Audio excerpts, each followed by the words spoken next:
Income from other source, 5 heads of income होते हैं। Income from salary, income from business corporation, income from capital gain, income from house property and income from other source. कोई भी ऐसा income जो बाकी 4 head में नहीं आता है वो under the head income from other source में टैक्सेबल होगा।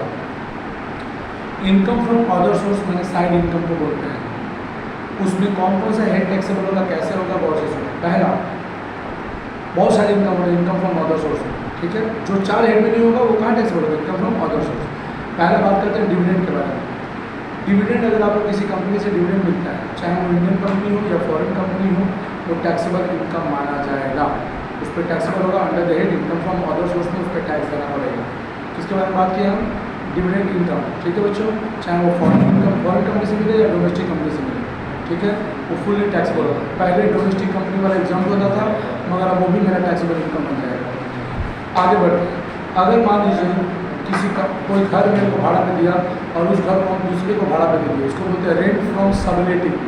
रेंट फ्रॉम सबलेटिंग, सबलेट मैंने हमको कोई भाड़ा दिया, दूसरे को भाड़ा पे दिया, तो हमको कोई भाड़ा दिया 5,000 रुपये पर मंथ पे, और 5,000 रुपये पर मंथ में हम किसको दे दिए भाड़ा, वो चीज़ 8,000 रुपये पर मंथ में। तो हम 8,000 पर मंथ दिए तो 3,000 बढ़ा के नहीं दिए, तो 8,000 इंटू 12 हमें कितना मिलेगा, 96,000। हमको एक्चुअल मालिक को कितना देना पड़ेगा, 60,000। 96 में से 60 माइनस कीजिए, जो बाकी 36,000 जो भी होगा वो मेरा क्या हो जाएगा, टैक्सेबल इनकम बन जाएगा। Income from subletting, income from subletting, income from subletting, समझ में आ गया। अच्छा, डिविडेंड हो गया, इनकम फ्रॉम सबलेटिंग हो गया। आगे अगर मान लीजिए सबसे जो इम्पोर्टेंट होता है बच्चों फैमिली पेंशन। फैमिली पेंशन का क्या करेंगे भाई, अगर आपको मान लीजिए कहीं से फैमिली पेंशन मिल रहा है, तो जितना फैमिली पेंशन मिलेगा वो पूरा टैक्सेबल नहीं होगा। उस फैमिली पेंशन में से कुछ माफ़ होगा। कितना माफ़ होता है, फैमिली पेंशन का 1/3 और 15,000 विच एवर इज लोअर माफ़ हो जाएगा, और बाकी में हमको टैक्स देना पड़ेगा, ठीक है। यानी सपोज करो हमको 60,000 रुपया फैमिली पेंशन मिला, तो कितना माफ़ हो जाएगा, इसमें से लेस होगा minimum of the following. Minimum of the following कितना, 60,000 का 1/3 यानी 20,000, और मैक्सिमम लिमिट कितना है, मैक्सिमम लिमिट है 15,000। तो 20,000 और 15,000 लोअर कौन है, 15,000। तो 15,000 माफ हो जाएगा, तो 60,000 में से 15,000 माफ हो जाएगा, तो कितना टैक्स हो जाएगा, 45,000 टैक्स हो जाएगा। समझ में आ रहा है। तो याद रखना है कि फैमिली पेंशन से जो पैसा मिलता है उसमें से उस फैमिली पेंशन का 1/3 और 15,000 जो कम होगा वो माफ होगा, बाकी टैक्स हो जाएगा। आगे बढ़ते हैं कैजुअल इनकम। कैजुअल इनकम यानी lottery, crossword puzzle, card game, beating, gambling और रेस हॉर्स में अगर हम पैसा लगाए हैं, वहाँ से हमको अगर कमाई होता है तो वो मेरा इनकम फ्रॉम अदर सोर्स हो जाएगा। हाँ, और बच्चों ये इसको कैजुअल इनकम बोलते हैं। जो भी मेरा कैजुअल इनकम है वो मेरा income from source other source में आता है। अच्छा, कैजुअल इनकम को क्या करना है, कैजुअल इनकम जो हमको मिलता है देखना पड़ेगा कि वो ग्रॉस है कि नेट है। नेट का मतलब वो टैक्स कर माइनस करके दिया हुआ है कि पूरा है। अगर वो टैक्स माइनस करके दिया है तो उसको आपको ग्रॉस बनाना पड़ेगा, ग्रॉस अप करना होगा। कैजुअल इनकम को ग्रॉस अप करना पड़ता है। जैसे कोई कौन बनेगा करोड़पति में, कोई जीता 1 करोड़ रुपया, मगर उसको 30% टैक्स काट के मिला कितना, 70 लाख। तो जो 70 लाख उसको मिला, तो क्या वो 70 लाख कमाया था कि 1 करोड़ कमाया था, 1 करोड़। तो हमको 1 करोड़ निकालना पड़ेगा। कैसे, तो अगर 70 लाख दिया है यानी 30% माइनस करके, यानी वो कितना परसेंट है, वो 70%। वो कितना परसेंट है, तो उसका हम 100 निकाल लेंगे, गुना 100 भागे 70 उल्टा कर लेंगे, तो निकल जाएगा टोटल इनकम, ठीक है। तो कैजुअल इनकम अगर हमको, वो भी मेरा इनकम फ्रॉम अदर सोर्स होता है। अगर वो ग्रॉस का नेट दिया है तो उसको ग्रॉस अप करना पड़ता है, ठीक है।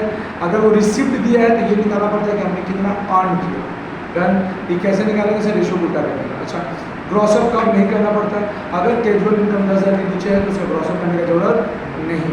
और सबसे जरूरी चीज़, जितना casual income from other source पढ़ेंगे मार्च, सब में अगर इनकम निकालते वक्त जो उसका खर्चा होगा, खर्चा माइनस करके जो बचेगा वो इनकम होगा, ठीक है। लेकिन कैजुअल इनकम में जो इनकम होगा उससे खर्चा अलाउ नहीं है, खर्चा माइनस नहीं कर सकते। जैसे आपको लॉटरी में पैसा फंस के 1 लाख हो गया, आपने लॉटरी का टिकट कराया था 5,000 का, आपको बोले कितना इनकम हुआ, तो आप बोलोगे 1 लाख से 5,000 हटा के मेरा टिकट का खर्चा हुआ था, तो इनकम टैक्स वाला नहीं मानेगा, बोलेगा नहीं। कैजुअल इनकम से आप खर्चा माइनस नहीं कर सकते। अगर खर्चा दिया भी है सवाल में तो उसको इग्नोर करना, समझ में आ रहा। तो जितना मिला वो पूरा पूरा क्या हो जाएगा, इनकम हो जाएगा।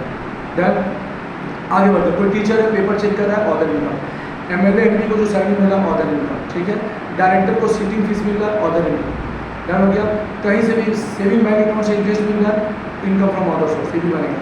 अगर मान लीजिए पोस्ट ऑफिस में पैसे जमा किए, पोस्ट ऑफिस से कोई इंटरेस्ट मिल रहा है, वो भी इनकम फ्रॉम अदर सोर्स होगा। लेकिन पोस्ट ऑफिस से जो इंटरेस्ट मिलेगा उसमें से माफ होता है सर। कितना माफ होता है बच्चों? अगर पोस्ट ऑफिस का सेविंग अकाउंट सिर्फ मेरे नाम पे, इंडिविजुअल नाम पे, तो जितना इंटरेस्ट मिलेगा उसमें से 3500 रुपया माफ हो जाएगा। कितने में माफ हो जाएगा? 3500। पोस्ट ऑफिस में इंटरेस्ट होगी तो मेरा इनकम है।